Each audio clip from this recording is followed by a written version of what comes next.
Hey everybody, Sam with Hiner Outdoor Living here, and today we are back with another how-to video. If you guys saw one of the recent time lapses that we posted over to our TikTok, it kind of went over some patio revisions and largely was focused on some of that furniture rendering. So we thought we'd expand on that today and teach you a little bit of the tips and tricks, show you our workflow and kind of the things that we like to do. So let's go ahead and dive in, get some patio furniture dropped in and get some color put to the page. I'm just going to bring in one of these blocks. We went over it in one of our first videos. It's a great way of bringing in line work and kind of keeping consistency throughout your designs. So we'll go ahead and just drop this simple little patio set in. What we're looking at is, 2 chairs, a little couch, coffee table, and some side tables. What I'm going to start off with is a marker layer. So we'll start with the marker. Let's go ahead and say we got some red cushions going out there. And then I want that a little bit thinner, right about there.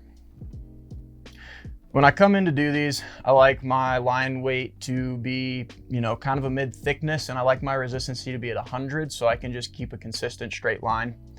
We got the opacity at about 37%. And I'm just gonna go in here and real quickly, throw down a bunch of marker lines. We're looking for a little bit of variability through it. We want that hand-drawn aspect to still come through.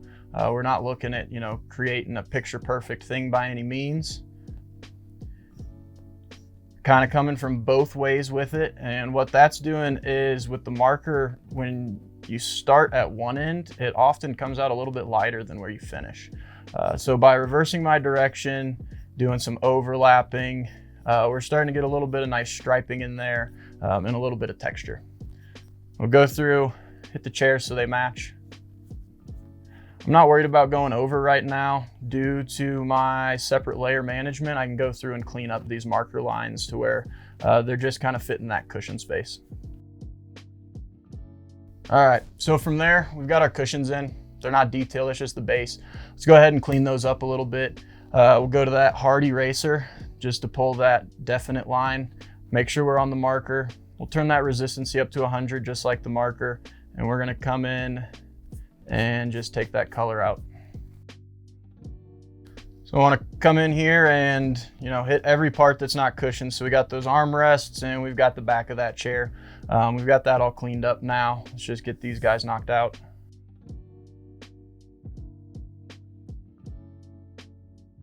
Now we're gonna go ahead and switch our colors. We're gonna keep that same marker tool, but let's go ahead and get some wood tones in here just for those accents. Now I wanna bring that width down because we're doing something that is significantly narrower. But again, just run those marker lines, a little sketchy.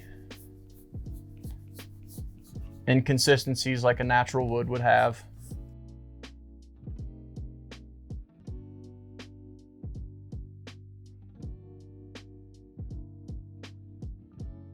While I've got that brown selected, we'll go ahead and hit our tables.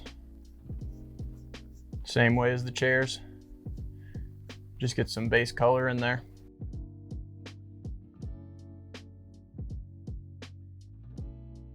So from there, we've got our base detail in. That's just kind of the color. It doesn't look bad, but it can definitely look better. And I like using a variety of tools. So from the marker, I'm gonna bring in some other tools, textures like the soft pencil and the hard pencil. Bring in a little bit more of those red tones, a little bit of variety, but also start to get some of those highlights in there. For that, we want to jump to a new layer to keep things consistent. Rename it real quick.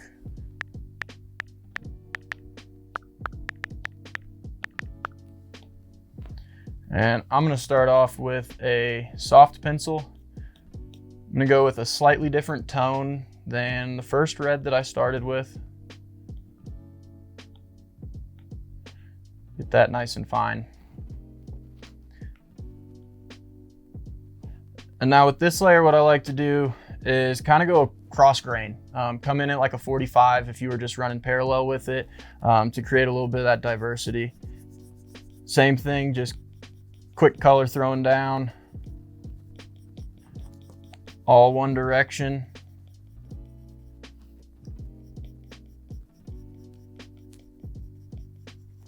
And then when it comes to the cushions on the backs, I like to reverse that direction.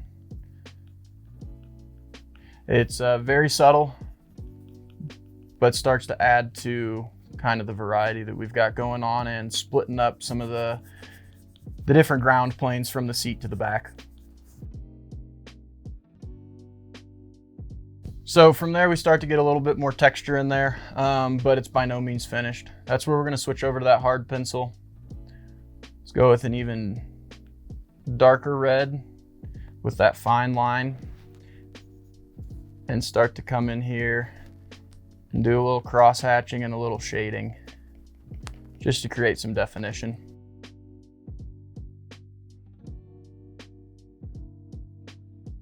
From there, I'm gonna pull my soft eraser out. I don't like some of those lines, so we're gonna come in and just take a little bit out. Create a little more interest. We don't want it so uniform.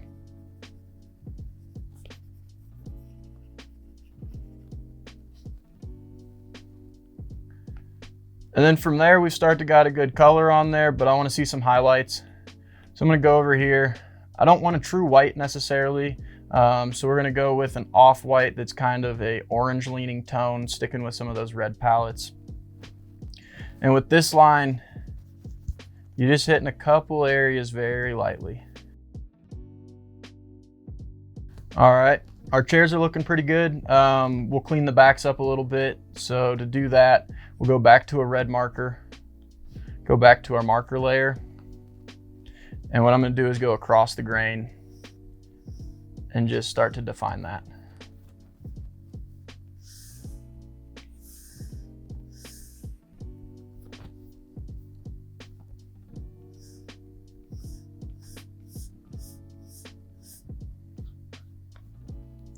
Perfect. Now we've got those backs kind of popping out from the rest. Again, just a little soft eraser for some highlights.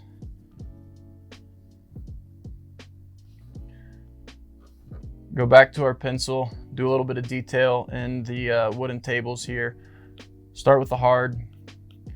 We're gonna work in a variety of brown tones just to bring in some more naturalness to it.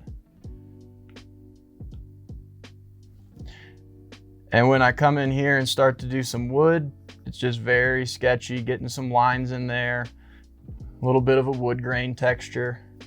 You can also go in and start to define some of like the gaps between the planks and create that contrast between that highlight and that low light.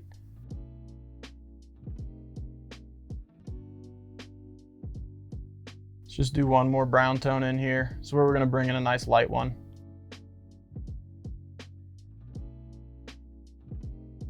Once more, pull that soft eraser out.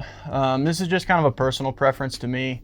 I don't like having the consistent hard line through there. So I just like to, go a little bit heavier than I need to and then start to pull some back. The great thing with concepts is you go a little too far, 2-finger tap to undo, and you're right back to where you were starting at.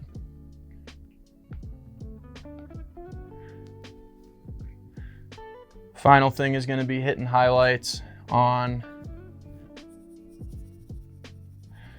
tables,